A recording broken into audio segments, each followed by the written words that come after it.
Capítulo 10. Treinando o hábito da mente. William James, famoso professor e autor de livros sobre psicologia, disse muito bem: a melhor coisa da educação é fazer de nosso sistema nervoso um aliado em vez de um inimigo. Para tanto, precisamos tornar automáticas e habituais, o mais cedo possível, o maior número de ações úteis que pudermos e evitar cuidadosamente que elas se desenvolvam de maneira que possam ser desvantajosas. Ao adquirir um novo hábito ou ao abandonar um antigo, devemos tomar cuidado para nos lançar com a iniciativa mais forte e decidida possível. Nunca deixe acontecer uma exceção até que o novo hábito esteja seguramente enraizado em sua vida. Aproveite a primeira oportunidade possível para agir a cada resolução que tomar e a cada estímulo emocional que experimentar, no sentido dos hábitos que você deseja adquirir. Esse conselho é de alguma forma familiar para todos os estudantes da ciência mental, mas afirma a questão de maneira mais simples que a maioria de nós já fez. Ele imprime sobre nós a importância de passar os impulsos adequados para a mente subconsciente, para que eles se tornem automáticos e uma segunda natureza. Nossa mentalidade subconsciente é um grande depósito de todos os tipos de sugestões dadas por nós mesmos e pelos outros. E, como é a mente do hábito, devemos ter o cuidado de mandar para lá o material adequado, pois ela pode transformá-lo em hábito. Se adquirirmos o hábito de fazer certas coisas, podemos ter certeza de que a mentalidade subconsciente tornará fácil para nós fazer sempre a mesma coisa, e cada vez mais fácil, até estarmos firmemente presos às cordas e correntes do hábito, e achar mais ou menos difícil, e às vezes quase impossível, nos livrarmos dessa coisa terrível. Devemos cultivar bons hábitos, mesmo em momentos de necessidade. Chegará o momento em que seremos chamados a dar o melhor de nós, e só depende de nós se esse momento nos encontrará fazendo a coisa adequada automaticamente e quase sem pensar, ou lutando para realizar a tarefa amarrados e presos pelas correntes das coisas que são o oposto daquilo que desejamos. Devemos ficar sempre alertas para prevenir a formação de hábitos indesejáveis. Pode não haver mal nenhum ao fazer uma coisa hoje, ou talvez de novo amanhã, mas pode existir um grande perigo em estabelecer o hábito de fazer determinada coisa. Ao ser confrontada, ela pergunta: qual dessas duas coisas eu deveria fazer? E a melhor resposta é: farei aquilo que eu gostaria que se tornasse um hábito em minha vida. Ao criar um novo hábito, ou se livrar de um antigo, devemos partir para a tarefa com o máximo de entusiasmo, para ganhar o maior terreno possível antes que a energia se acabe ao encontrar a oposição dos hábitos contrários já formados. Devemos começar deixando uma grande impressão na mentalidade subconsciente. Então, devemos ficar constantemente de guarda contra as tentações de desistir da nova resolução, só desta vez. Essa ideia do só uma vez acaba com mais resoluções boas que qualquer outra causa. No momento em que você se rende ao só uma vez, introduz a ponta da cunha que deixará, no final, sua resolução em pedaços. Igualmente importante é o fato de que a cada vez que você resiste à tentação, mais forte se torna sua resolução. Haja de acordo com sua resolução o mais rápido e frequentemente possível, a cada manifestação de pensamento em ação, e ela se tornará ainda mais poderosa. Você está conferindo poder à sua resolução original cada vez que a reforçar com uma ação. A mente já foi comparada a um pedaço de papel que foi dobrado.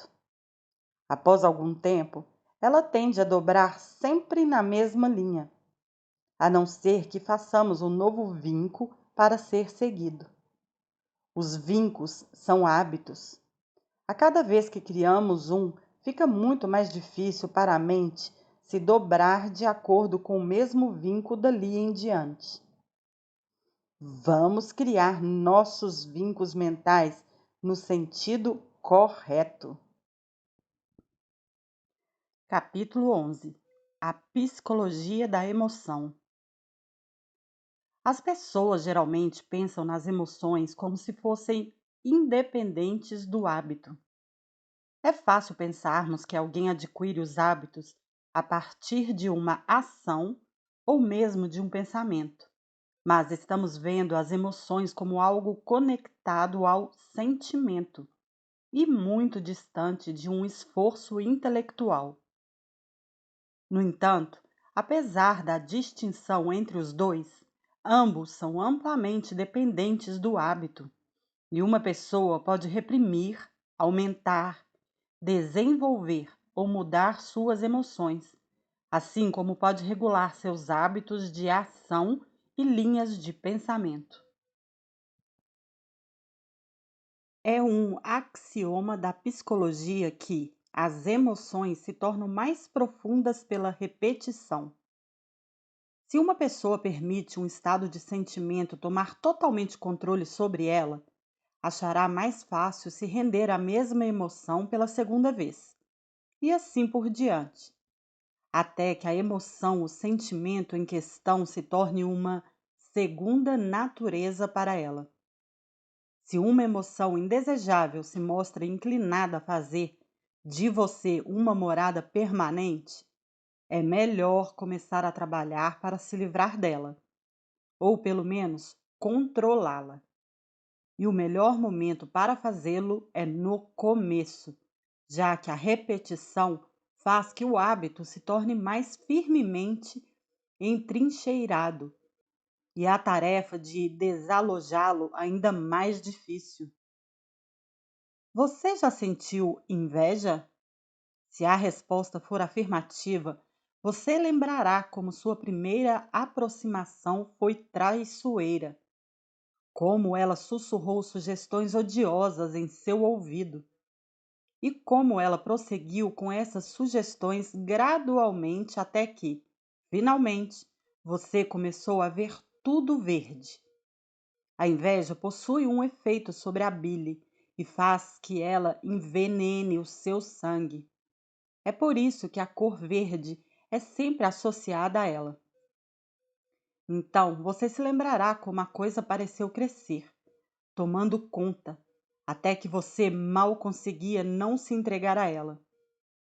E na vez seguinte, você achou muito mais fácil sentir inveja. Ela parecia trazer à tona todo tipo de coisa que aparentemente justificavam suas suspeitas. Tudo começou a ficar verde. O monstro de olhos verdes ficou cada vez mais gordo. E assim acontece com qualquer sentimento ou emoção. Se você tem um ataque de raiva, vai ver que é mais fácil ficar bravo na próxima vez e com menos provocações. O hábito de sentir vontade de agir de maneira maldosa e fazê-lo não demora muito para se instalar em sua nova casa quando é encorajado. A preocupação é um ótimo hábito para crescer e ficar cada vez mais gordo. As pessoas começam a se preocupar com as grandes coisas e então começam a se preocupar e a afligir com algo menor. E então as preocupações mais meramente insignificantes começam a atormentá-las. Elas imaginam que toda a sorte de coisas más está prestes a acontecer. Se vão viajar, têm certeza de que haverá um acidente. Se um telegrama chega, com certeza contém informações terríveis.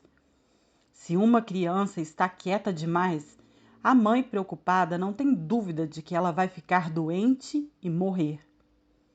Se o marido parece pensativo, como se estivesse remoendo algum plano de negócios em sua cabeça, então a boa esposa fica convencida de que ele não a ama mais e se entrega a um choro sem fim.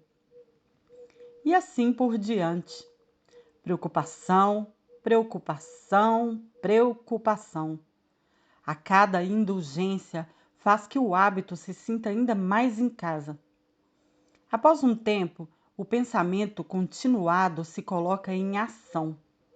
Além de a mente estar envenenada por pensamentos tristes, a testa também mostra linhas profundas entre as sobrancelhas. E a voz assume aquele tom reclamão e irritante, tão comum entre as pessoas com um fardo de preocupações. A condição da mente, conhecida como encontradora de defeitos, é outra emoção que cresce e engorda com o exercício. No começo, o defeito pode ser encontrado em uma coisa, então em outra e, por fim, em tudo. A pessoa se transforma em uma resmungona crônica, um fardo para amigos e parentes e alguém a ser evitado por pessoas de fora. As mulheres são as melhores resmungonas. E não é porque os homens são melhores de alguma forma, mas simplesmente porque um homem resmungão pode ter o hábito arrancado por outros homens que não conseguem suportar esse contrassenso. E então ele acha que está dificultando as coisas demais para si e muda, enquanto que uma mulher tem maiores chances de ceder ao hábito. Mas essa reclamação é tudo uma questão de hábito. Ele começa pequeno e a cada vez em que é aceito, finca outra raiz ou lança outro galho e se apressa para se tornar cada vez mais próximo de que lhe deu o solo para brotar. A inveja, a falta de caridade e a fofoca são todos hábitos desse tipo. As sementes estão no peito de cada pessoa e eles só precisam de um solo bom e um pouco de água para se tornarem robustos e fortes. A cada vez que você abre caminho para essas emoções negativas, mais fácil se torna a recaída para os mesmos sentimentos ou similares. Às vezes, ao encorajar uma emoção indigna, você verá que deu espaço para o crescimento de uma família inteira dessas ervas daninhas mentais. Não se trata de um velho discurso ortodoxo contra o pecado dos maus pensadores. É meramente um chamado da sua atenção para a lei subjacente à psicologia da emoção. Não há nada de novo nisso. É tão velho quanto as montanhas. Mas é tão antigo que muitos de nós se esqueceram completamente. Se você deseja manifestar essas características constantemente desagradáveis e sofrer a infelicidade que vem delas, simplesmente o faça. O problema e o privilégio são só seus. Eu não tenho nada a ver com isso e não estou fazendo um sermão.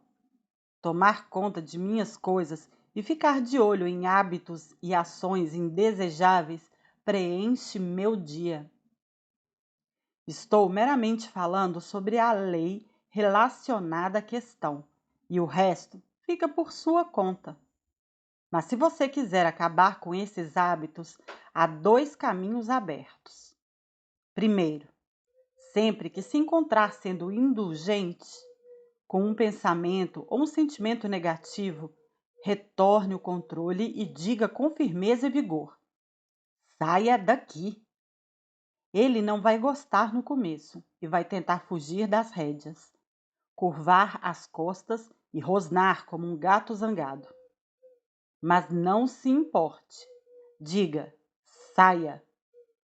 Na próxima vez, ele não estará tão confiante nem tão agressivo e até manifestará um pouco do hábito do medo. Cada vez que você reprimir e sufocar uma tendência desse tipo, mais fraca ela se tornará e mais forte você será. O professor James diz: recuse-se a expressar uma paixão e ela morrerá. Conte até 10 antes de soltar sua raiva, e a ocasião parecerá ridícula. Assobiar para se manter corajoso não é meramente uma figura de linguagem. Por outro lado, passe o dia sentado em uma postura lastimosa, suspire e responda a tudo como uma voz abatida, e a melancolia não vai embora. Não há preceito mais valioso na educação moral que este, e todos que já passaram por isso sabem.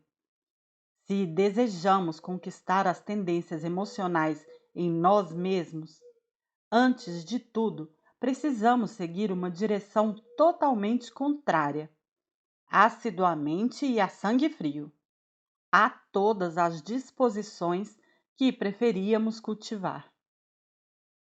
Suavize sua expressão, deixe que seus olhos brilhem, concentre-se no aspecto dorsal e não ventral de sua estrutura. E fale em um tom mais alto e cumprimente alguém com um sorriso. E seu coração deve ser frígido se não começar a descongelar.